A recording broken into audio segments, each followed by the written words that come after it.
Hey everyone, Ash here with the Better Than Yesterday blog.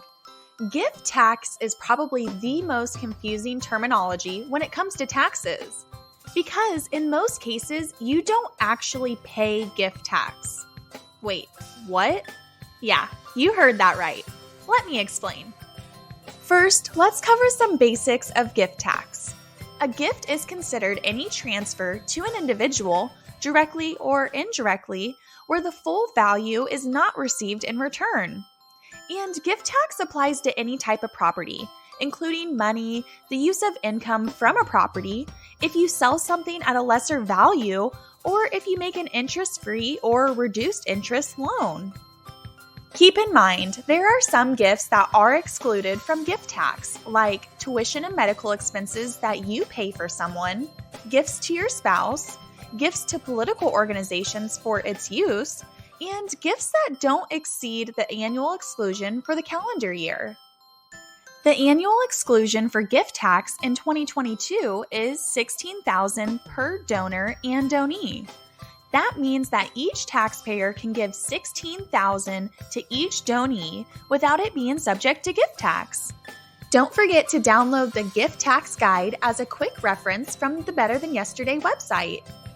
Now let's look at a few examples. We already know that a single taxpayer can give $16,000 as a gift to a person without it being subject to gift tax. But what about a married couple? Married taxpayers can give together as a couple $32,000 as a gift. Each spouse can give $16,000. Therefore, together they can give $32,000 to a person without it being subject to gift tax. The same rules apply when giving to multiple people. The single taxpayer can give $16,000 to each person without it being subject to gift tax. And the married taxpayers can give $32,000 to each person without it being subject to gift tax. So, what actually happens when you go over that annual exclusion? What does it really mean when something's subject to gift tax? Let's say our single taxpayer gives their child a $46,000 gift in 2022, and the annual exclusion is $16,000 for this calendar year. The amount subject to gift tax would be the amount gifted less the amount excluded. So that means the amount subject to gift tax is $30,000. Now, this is the first time that the single taxpayer has ever gifted over the annual exclusion. So, what happens next? The single taxpayer will need to file a Form 709 to report the amount gifted.